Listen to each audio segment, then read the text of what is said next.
Welcome to our interface presentation. Throughout this presentation you will see aspects covered such as disability, usability, navigation and aesthetics. We will show you that all these elements combined can bring together a nice clean interface that's easy to use in a video game. Two games used are Borderlands 1 and Borderlands 2. We will compare these to find the improvements of both games and also the areas that need to be improved. When designing our game interface, disability requirements need to be considered. Here are some of those requirements for the following disabilities. People with visual impairments. Visual impairment limits visual access, so the use of sufficient colour, contrast for colour blindness people will be needed. Both Borderlands 1 and 2 allow the users to adjust the contrast settings to the user's preferred setting. People with hearing impairment. Those with hearing impairment can experience hard of hearing and will need access to audio controls to raise and lower volume. People with dyslexia. They need to have use of animations. There are a lot of animations used in Borderlands 1 and 2, both of which allow the user to see what he/she is perhaps equipping as a weapon, or even see what's in their game backpack with visual image of that weapon or item they have equipped or stored in reserve. They also require interfaces with graphical information in order to support textual context. The use of graphical information as well as textual can be seen when looking at the inventory menu again. When needing to look at how much ammo is in reserve, the user can look for an ammo clip that represents ammo. A number shows below this image that shows how much ammo is left in the inventory, for example. People with autism need to have graphical interface in order to enable a sense of imagination and remembrance. Borderlands 1 and 2 does this, for example. Seeing the objective menu and having access to the use of various weapons allows the user to equip him or herself ready for the next mission. Reading out his or her objective and picturing in one's mind what possible dangers they might run into and then equipping themselves ready shows that in Borderlands 1 and 2 have very much done this. Moving on to aesthetics. When a user first sees the interface, they are presented with a layout. This is the first impressions of the page. If the page is visually pleasing, then this will entice the viewer to come and explore the interface further and look at the content. However, in this now more modern age, designs are very simplistic.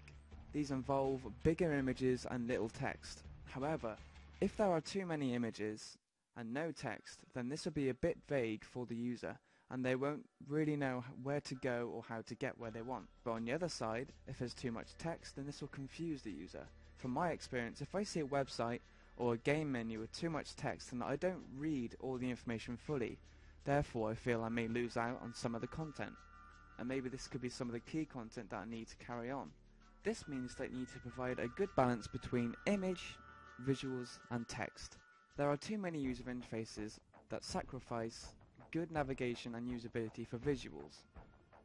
By this I mean that the artistic flair is too much. Headings and titles are too fancy for the user's eyes. Also, because of this, the layout of the page may be a bit too contemporary that you will find yourself being thrown in one direction when you want to be in another.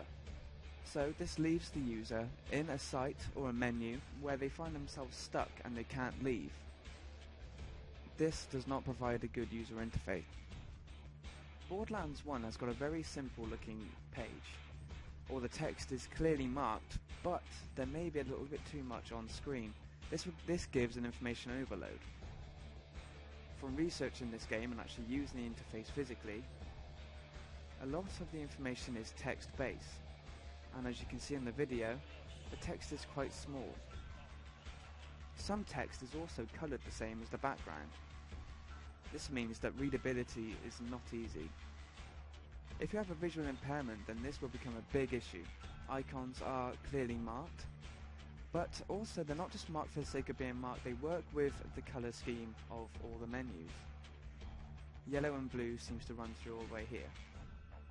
Borderlands 2 also has the same colour theme as its predecessor because those worked really well. The thing that they have changed in this one is they have got rid of a lot of the text. It's very image based, but you also have the text here to give that extra information boost. This is a nice use of white space and also gives the user room to breathe and explore at their own choice. Everything is clearly marked and everything is easy to see.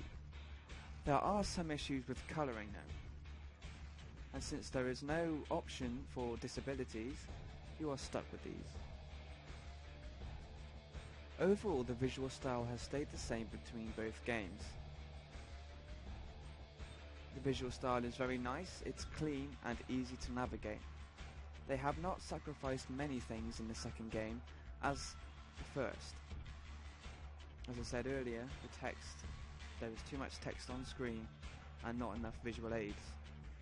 And so on the second one they've improved and they've bumped up the amount of visual aids and decreased the amount of text, adding more white space. Actually, even playing the game, the experience of the game is improved when using this menu. You're not taken away from the game environment, and so therefore, when you're using the interface, you don't seem like you've been taken away from the action. This is a nice integration between gameplay and interface.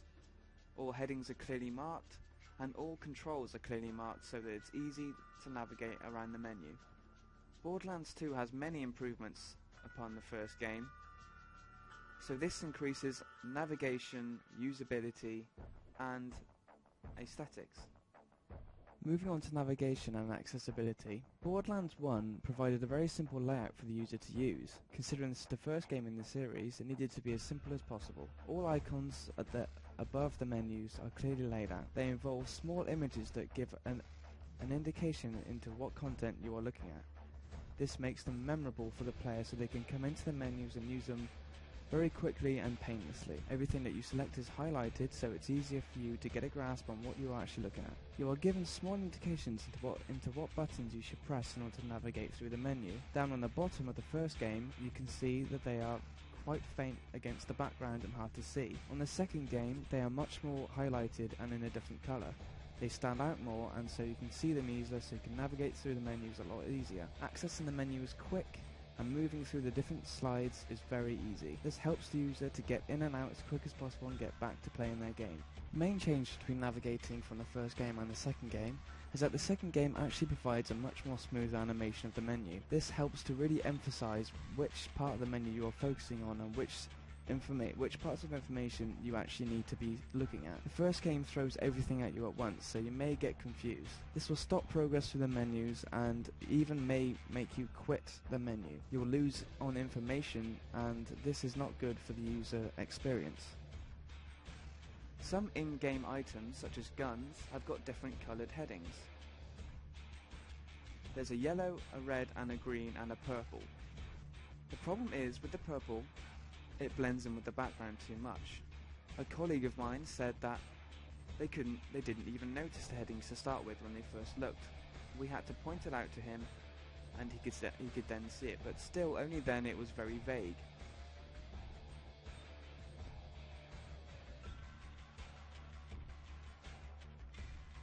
Thank you for watching and we hope you enjoyed our presentation.